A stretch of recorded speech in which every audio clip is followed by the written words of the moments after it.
घर से भागी लड़की की दर्द भरी कहानी। एक बार मैं अपने नाना के घर गई थी। वहीं पर एक और लड़की थी, वह भी अपने नाना घर आई थी। वह लड़की पढ़ी लिखी और अच्छे घर से थी। पिता उसके बैंक में थे। वह 5 बहन और 4 भाई थे। लड़की तीसरे नंबर पर थी और उससे बड़े 3 भाई थे। उसकी संयुक्त फैमिली थी जिसमें 2 चाचा और एक बड़े पापा थे। परिवार बहुत बड़ा था और वह हमेशा अपने परिवार में ही रहती थी। वह कहीं नहीं जाती थी क्योंकि उसके घर का नियम था, बेटियों को बाहर बहुत ज़्यादा घूमने टहलने नहीं दिया जाता था। लड़की भी स्वाभिमान से बहुत अच्छी थी, मगर भाग्य में जो लिखा है उसे कौन टाल सकता है।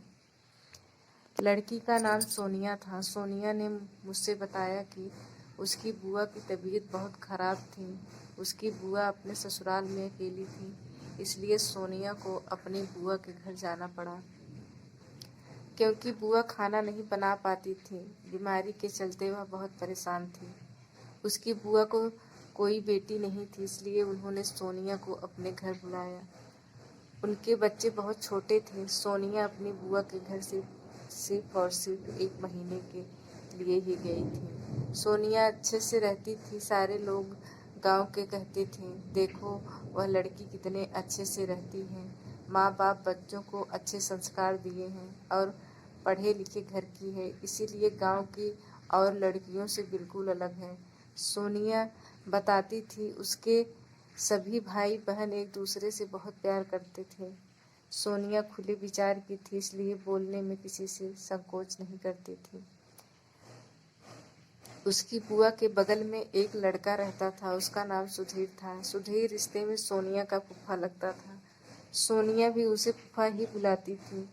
सुधीर और उसकी बुआ का घर आमने सामने ही था, इसीलिए सुधीर सोनिया से अक्सर किसी न किसी टॉपिक पर बात कहकर ही लेता था। सोनिया अक्सर पढ़ाई के बारे में या सामाजिक चीज़ों के बारे में बात करती थी। सोनिया पढ़े लिखे घर से थी, इसलिए उसकी सामाजिक नॉलेज अच्छी थी और उस गांव में इतना अच्छा कोई नहीं था पढ़ा लिखा। धीरे धीरे दोस्ती कब प्यार में बदल गई, सोनिया और सुधीर को पता भी नहीं चला। फिर बुआ की तबीयत ठीक होने के 1 महीने बाद सोनिया अपने घर चली आई। सोनिया के पास मोबाइल फ़ोन था। सोनिया जब अपने बुआ से बात करती तो वह सुधीर के बारे में भी पूछ लेती थी। एक दिन उसकी बुआ को थोड़ा बहुत शक हुआ, क्योंकि सुधीर भी सोनिया के बारे में उसकी बुआ से पूछा करता था, मगर सोनिया के घर का नियम थोड़ा सख्त था, इसलिए सोनिया चाहकर भी सुधीर से अपने मन की बात नहीं कर पाती थी। और सोनिया थोड़ी बदली सी लग रही थी। उसकी छोटी बहन को एहसास हुआ सोनिया के हाव भाव थोड़े बदले हुए हैं। वह छोटी थी, इसलिए सोनिया से कुछ पूछ नहीं पाई।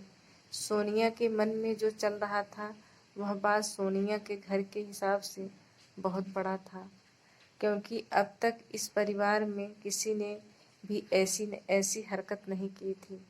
फिर सुधीर ने किसी तरह सोनिया का नंबर उसकी बुआ के फ़ोन से निकाल लिया और फिर वह एक दिन रात में सोनिया को मैसेज किया, तुम फ्री हो?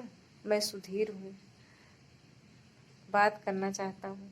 सोनिया की धड़कन थोड़ी तेज हो गई थी, क्योंकि उसके बगल में उसकी बड़ी बहन लेटी थी। सोनिया ने मैसेज किया, मैं थोड़ी टाइम बाद आपको कॉल करती हूँ। सोनिया कमरे से निकलकर बाहर गई। फिर उसने सुधीर से बात की। सुधीर ने अपने मन की बात सोनिया को बताया। सोनिया ने भी अपने मन की उलझनों को सुधीर के सामने रखा।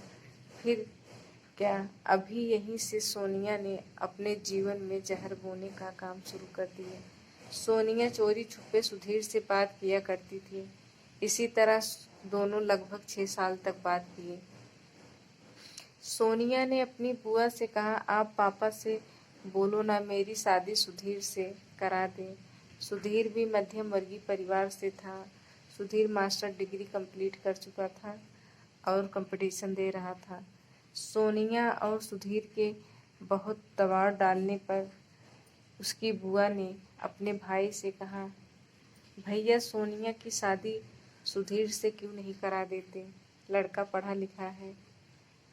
यह बात सुनते ही सोनिया के पिता उसकी बुआ पर भड़क पड़े। आपने सोच भी कैसे लिया कि मैं सोनिया की शादी सुधीर से करूँगा?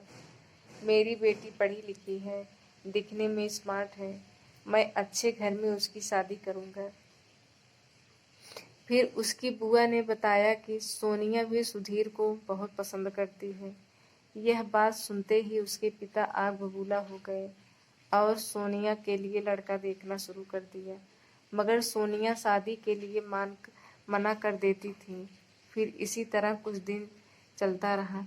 सोनिया के भाई सोचते थे सोनिया हम लोगों के साथ शहर में रहेगी, लग्जरी लाइफ देखकर उस लड़के को मना कर देगी। घर वालों के लाख समझाने के बाद सोनिया शादी के लिए नहीं मानी। फिर धीरे धीरे घर वाले सोनिया को